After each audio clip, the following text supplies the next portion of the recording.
हाँ जी बच्चों, नेक्स्ट हमारे पास थ्योरम है sufficient condition for the F Z to be analytic. वैसे तो अभी तक अगर हमने एनालिटिक दिखाना था तो हम कैसे दिखाते थे कि हमें जिस पॉइंट पर एनालिटिक दिखाना है उस पॉइंट के नेबरहुड में जो फंक्शन है वो हर पॉइंट पर क्या होना चाहिए, डिफरेंशिएबल होना चाहिए। तो उसको हम क्या बोलते हैं, फंक्शन एनालिटिक बोलते हैं। लेकिन उस तरह से इनफाइनाइट पॉइंट पर उसकी डिफरेंशिएबिलिटी चेक करना, क्योंकि हर पॉइंट के ऊपर डिफरेंशिएबल होना चाहिए, तो हमें पता है इसके अंदर इनफाइनाइट पॉइंट होंगे।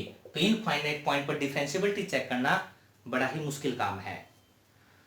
तो अब हमारे पास नेक्स्ट ये थ्योरम आती है, इसकी हेल्प से हम फंक्शन को एनालिटिक दिखा सकते हैं। तो इसमें कहता है कि कोई फंक्शन है एफ जेड, वो एनालिटिक होगा या हमारे पास क्या हो, होलोमॉर्फिक होगा। कब? इफ फोर पार्शियल डेरिवेटिव यानी curly U by curly X, curly U by curly Y, curly V by curly X and curly V by curly Y, एक तो हमारे पास ये एग्जिस्ट करने चाहिए, एक हमारे पास ये क्या होना चाहिए, कॉन्टिन्यूअस होना चाहिए, and satisfy the CR equation. और जो सीआर इक्वेशन है वो तो हमारे पास सेटिस्फाई करनी चाहिए, क्योंकि ये तो हमने पीछे नेसेसरी कंडीशन में भी पढ़ा था कि अगर कोई फंक्शन एनालिटिक है तो सीआर इक्वेशन तो सेटिस्फाई होगी। लेकिन अगर सीआर इक्वेशन सेटिस्फाई नहीं होती है तो पक्का जो फंक्शन है वो नॉट एनालिटिक होता है। लेकिन अगर सीआर इक्वेशन सेटिस्फाई हो जाए तो फंक्शन एनालिटिक हो भी सकता है, नहीं भी हो सकता। तो उस केस में हम ये चेक करते हैं कि उनके जो पार्शियल डेरिवेटिव हैं, अगर इनकी जो वैल्यू है ये कंटिन्यूअस है और ये एग्जिस्ट करते हैं पूरी डोमेन के अंदर, तो हम ये बोलेंगे कि जो फंक्शन हमारे पास क्या होगा, एनालिटिक होगा। तो अब एनालिटिक के लिए एक तो हमें सीआर इक्वेशन दिखानी है, अगर सीआर इक्वेशन सेटिस्फाई नहीं होती है तो वहीं पर स्टॉप हो जाएंगे, फंक्शन नॉट एनालिटिक। लेकिन अगर सीआर इक्वेशन सेटिस्फाई होती है फिर तुम्हें चेक करना है कि उसके जो पार्शियल डेरिवेटिव हैं ये चारों, वो हमारे पास कंटिन्यूअस होने चाहिए, तो फंक्शन क्या हो जाएगा, एनालिटिक हो जाएगा। तो अब हम एनालिटिक के लिए ये कंडीशन प्रूव करेंगे। अब हम इसका करते हैं प्रूफ, बड़ा ही इंपॉर्टेंट प्रूफ है, काफी बार एग्जाम में आया हुआ है, तो इसका प्रूफ देखो कैसे करते हैं। सबसे पहले एफ जेड, अब हमें पता है जो एफ जेड है वो हमारे पास क्या होता है, u प्लस के आयोटा v। तो u is the function of X Y plus के iota v is the function of X Y. तो हमारे पास ये है, तो एफ जेड हमारे पास है u is the function of X Y plus के iota v is the function of X Y. अब हमें गिवन है कि यहाँ पर जो सीआर इक्वेशन है वो क्या करती है, एग्जिस्ट करती है, सेटिस्फाई करती है। यानी अगर इसका मतलब ये हुआ कि curly U by curly X is equal to होगा curly V by curly Y, curly U by curly Y is equal to होगा माइनस के curly V by curly X. It is given, एक तो हमें ये चीज गिवन है, CR equation satisfied. एक हमें गिवन है U X U Y V X and V Y, इनकी जो वैल्यू है वो हमारे पास एग्जिस्ट करती हैं, एंड और एक हमारे पास क्या है, कंटिन्यूअस है, आर कंटिन्यूअस एंड कंटिन्यूअस, और ये हमारा कंटिन्यूअस है in domain D, each point of the domain D. तो एक हमें ये चीज गिवन है, तो ये दोनों चीज हमें गिवन है और हमें प्रूव करना है कि जो फंक्शन है वो हमारे पास क्या होगा, एनालिटिक होगा। अगर हमें एनालिटिक दिखाना है तो हमें ये दिखाना पड़ेगा कि जो फंक्शन है वो हमारे पर डिफरेंशिएबल होगा इन द डोमेन डी। अब इन्होंने पॉइंट के ऊपर नहीं बोला, इन्होंने पूरी डोमेन के बोला है, यानी इसका मतलब ये हुआ कि इस डोमेन के हर पॉइंट के ऊपर हमें फंक्शन को क्या दिखाना पड़ेगा, डिफरेंशिएबल प्रूव करना पड़ेगा। अब हम इसको डिफरेंशिएबल कैसे दिखाएंगे वो देखो। अब हमें पता है कि जो डिफरेंशिएबिलिटी है उसकी जो डेफिनेशन है वो हमारे पास ये होती है एफ डैश जेड। अब हमने किसी पर्टिकुलर पॉइंट पे नहीं दिखाना, हमें सभी पॉइंट पे दिखाना है, तो ये होगा, अब एफ डैश जेड है तो यहाँ पर हम लिखेंगे एफ ऑफ जेड या माइनस यहाँ पर आएगा एफ ऑफ जेड प्लस के डेल्टा जेड अपॉन में डेल्टा जेड, और limit delta Z tends to 0। तो हमारे पास ये होगा, अगर हम ये प्रूव कर दें ये जो वैल्यू है ये हमारे पास यूनिक आती है और एग्जिस्ट करती है, इसका मतलब ये हुआ कि जो फंक्शन है वो हर जेड के ऊपर क्या हो जाएगा, डिफरेंशिएबल हो जाएगा, यानी पूरी डोमेन के ऊपर जो फंक्शन वो डिफरेंशिएबल है, इसका मतलब एनालिटिक हो जाएगा। तो अब हमें इस चीज को प्रूव करना है। अब इस चीज के लिए हमें एक एफ ऑफ जेड की जरूरत है, वो एफ ऑफ जेड हमें पता है, एक हमें जरूरत है एफ ऑफ जेड प्लस के डेल्टा जेड, तो जेड प्लस डेल्टा जेड निकाल लेते हैं। जेड प्लस डेल्टा जेड का मतलब हुआ जेड के अंदर इंक्रीमेंट है, यानी जेड के अंदर इंक्रीमेंट है, तो जेड होता है क्या है, एक्स प्लस के आयोटा वाई। तो हमें पता है जो डेल्टा जेड होगा वो क्या होगा, डेल्टा जेड होगा डेल्टा एक्स प्लस के आयोटा डेल्टा वाई। तो हमारे पास ये होगा, यानी एक्स में इंक्रीमेंट और वाई के अंदर इंक्रीमेंट है। अब यहाँ पर जेड प्लस डेल्टा जेड है तो जेड प्लस के डेल्टा जेड, तो ये हमारे पास बन जाएगा this is equal to X plus के डेल्टा एक्स प्लस के आयोटा वाई प्लस के डेल्टा वाई। यानी इसका मतलब ये हुआ कि अगर एफ ऑफ जेड है और जेड में एक्स और वाई आते तो यहाँ पर एक्स और वाई आएंगे। लेकिन अगर हम जेड प्लस डेल्टा जेड की बात करें तो इसका मतलब ये हुआ कि जहां पर एक्स है वहां पर आ जाएगा एक्स प्लस के डेल्टा एक्स है, और जहां पर वाई है वहां पर आ जाएगा वाई प्लस के डेल्टा वाई। तो यहां से देखो ये बनेगा F dash Z is equal to limit delta Z tends to zero. तो हमें पता है कि delta Z tends to zero का मतलब ये हुआ दिस टेंड टू जीरो, यानी इसका रियल पार्ट और imaginary part tends to zero. तो यहां से हम ये बोल सकते हैं delta X comma delta Y tends to zero zero. तो ये हमारे पास जीरो जीरो अप्रोच करते हैं। फिर F of Z plus delta Z, तो एफ जेड ये है, जेड है तो एक्स और वाई आते हैं, और हमें पता है कि अगर जेड प्लस डेल्टा जेड हो जाए तो जहां पर एक्स है वहां पर एक्स प्लस डेल्टा एक्स आ जाएगा, जहां पर वाई है वहां पर वाई प्लस डेल्टा वाई आ जाएगा। तो ये बन जाएगा यू ऑफ एक्स प्लस के delta X comma Y plus के डेल्टा वाई। तो जहां पर एक्स है वहां पर एक्स प्लस डेल्टा एक्स, जहां पर वाई है वहां पर Y plus delta Y plus के iota V of X plus के delta X comma Y plus के डेल्टा वाई। ये आ गया हमारे पास F of Z plus delta Z की value minus K F of Z. जो एफ ऑफ जेड है वो हमारे पास ये होगा U of X Y plus के iota V of X Y divided by delta Z. Delta Z का मतलब ये हुआ डेल्टा एक्स प्लस के आयोटा डेल्टा ऑफ वाई। तो ये वैल्यू आ जाएगी। तो इसकी जो वैल्यू है वो हमारे पास ये होगी this is equal to limit delta X comma delta Y. ये इसको डेल्टा जेड रखना था तो डेल्टा जेड रख लो, delta Z tends to zero. अब हम यहां पर और यहां पर हम लगाते हैं Taylor series for two variable, और हमें पता है जो टेलर सीरीज है दो वेरिएबल के लिए वो हमारे पास ये होती है एफ ऑफ एक्स प्लस के एच कोमा वाई प्लस के is equal to F of X Y plus के H curly F by curly X plus के curly F by curly Y, उसके प्लस के 1/2 का factorial H curly by curly X plus के curly by curly Y इसका square F plus के and so on. तो ये हमारे पास क्या होती थी टेलर सीरीज होती थी फॉर टू वेरिएबल। ये हमने सेकेंड ईयर के अंदर पढ़ी है। जो एच और के हैं वो क्या है वेरी वेरी स्मॉल है।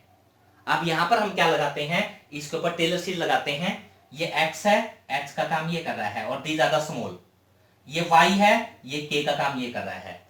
इस तरह यहां पर ये एक्स प्लस के एच का काम ये कर रहा है, के का काम ये कर रहा है। तो इसके ऊपर हम टेलर सीरीज लगा देते हैं। तो यहां से हो जाएगा यू, ये होगा सबसे पहले फंक्शन की वैल्यू इस एक्स वाई के ऊपर, यानी यू की जो वैल्यू है वो एक्स वाई के ऊपर। तो ये होगा U X comma Y plus के, फिर क्या होगा एच का जो काम हो कौन कर रहा है डेल्टा एक्स, तो डेल्टा एक्स कर ली यू बाय कर ली एक्स प्लस ये कितना होगा डेल्टा वाई कर ली यू बाय कर ली वाई, क्योंकि हमें पता है के का जो काम हो कौन कर रहा है डेल्टा वाई, तो डेल्टा वाई कर ली यू बाय कर ली वाई। उसका क्या होगा डेल्टा एक्स कर ली बाय कर ली एक्स प्लस के डेल्टा वाई कर ली बाय कर ली उसका होल स्क्वायर। अब हमें पता है कि डेल्टा एक्स और डेल्टा वाई स्मॉल हैं तो उनका स्क्वायर करेंगे, उनका क्यूब करेंगे तो these are the very very small, तो दे कैन बी नेग्लेक्टेड। उसको हम नेग्लेक्ट कर सकते हैं तो सिर्फ हम यहां तक ही लिखते हैं प्लस के आयोटा इसी तरह यहां पे लगा दो। तो यहां पर हमारे पास बन जाएगा v of X Y plus के plus delta X curly v bye कर ली x, delta X curly v bye कर ली एक्स प्लस के प्लस डेल्टा वाई कर ली v बाय कर ली वाई। आगे की जो टर्म है वो हम नेग्लेक्ट कर देते हैं। ये हमारे पास आ गई इसकी वैल्यू, तो इसकी वैल्यू हमारे पास ये आ जाएगी। उसके बाद माइनस के ये कितना U of X Y plus कितना iota v of X Y upon में हमारे पास कितना आ जाएगा डेल्टा एक्स प्लस के आयोटा डेल्टा ऑफ वाई। तो ये वैल्यू आ जाएगी। अब देखो आगे this is equal to limit delta Z tends to zero. यहां से है u ऑफ एक्स वाई, यहां से u ऑफ एक्स वाई, ये एक दूसरे को कैंसिल कर देंगे। उसका कितना iota v of X Y iota v of X Y, ये एक दूसरे को कैंसिल कर देंगे। तो हमारे पास जो वैल्यू बचेंगे वो ये बचेंगी delta X curly U by curly X plus के delta Y curly U by curly Y plus के iota delta X curly V by curly X plus के delta Y curly V by curly Y upon में delta X plus के iota delta of Y. It can be written as this, हम ऐसा लिख सकते हैं।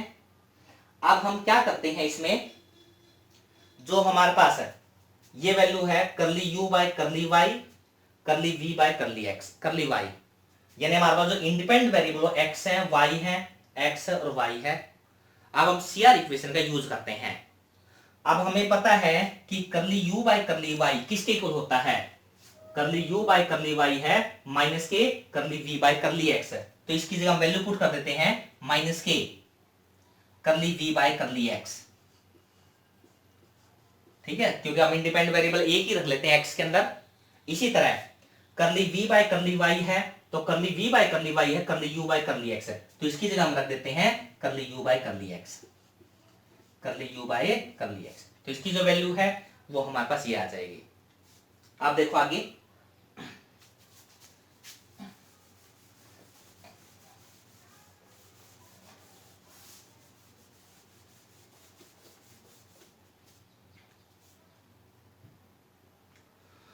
हाँ, अब जिसमें से डेल्टा एक्स कॉमन आ रहा है वहां से हम डेल्टा एक्स कॉमन निकाल लेते हैं। तो यहां से आएगा limit delta Z tends to 0, delta X common आ जाएगा, तो अंदर बचेगा curly U by curly X,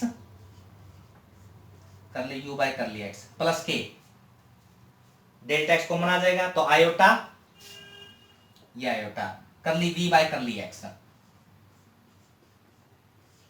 ये वैल्यू हो जाएगी।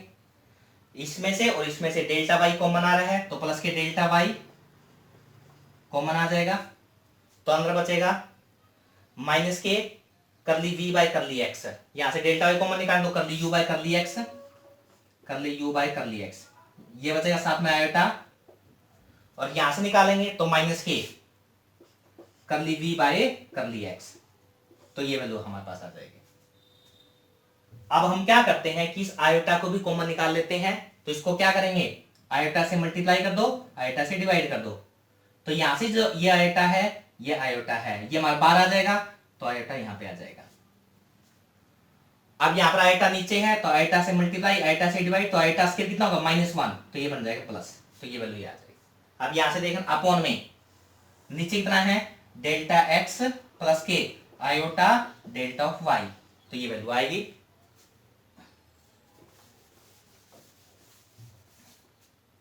नेक्स्ट हमारे पास है limit delta Z tends to 0, delta Z tends to 0।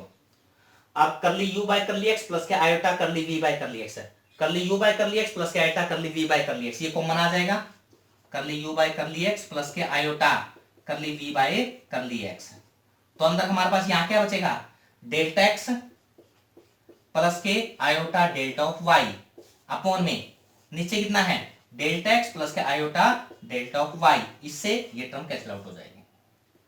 तो हमारे पास ये जो वैल्यू है वो हमारे पास ये बचेगी। अब यहां पर जो समेशन है वो डेल्टा एक्स और डेल्टा वाई के ऊपर, सॉरी लिमिट, लेकिन यहां पर कहीं भी डेल्टा एक्स डेल्टा वाई नहीं है, तो ये आ जाएगा curly U by curly X plus के iota curly V by curly X, तो हमारे पास जो एफ डैश जेड है वो हमारे पास ये आ जाएगा। अब देखो जो करली यू बाय करली एक्स है उसकी वैल्यू हमारे पास एग्जिस्ट करती है और कंटिन्यूअस भी है। करली वी बाय करली एक्स हमारे पास क्या करता है एग्जिस्ट भी करता है और कंटिन्यूअस है in the pool complete domain. इसका मतलब ये क्या हुआ, ये जो वैल्यू है ये हमारे पास क्या करती है एग्जिस्ट करती है, यानी इसका मतलब ये हुआ कि फंक्शन का जो डेरिवेटिव है वो हमारे पास एग्जिस्ट कर रहा है। इसका मतलब क्या हुआ, function is differentiable in the domain. तो यहां से हम ये बोल सकते हैं F Z is differentiable in D, कि डी के अंदर डिफरेंशिएबल है। अगर डी में डिफरेंशिएबल है तो फंक्शन इज एनालिटिक, ये फंक्शन हमारे पास क्या हो जाएगा एनालिटिक हो जाएगा। तो यही हमें प्रूव करना है। इसका मतलब ये हुआ कि आगे अगर कहीं भी तुम्हें फंक्शन को एनालिटिक दिखाना है तो तुम्हें सबसे पहले तुम चेक करोगे सीआर इक्वेशन। अगर सीआर इक्वेशन सेटिस्फाई नहीं होती है तो क्वेश्चन वहीं रोक दो, फंक्शन नॉट एनालिटिक लिख दो।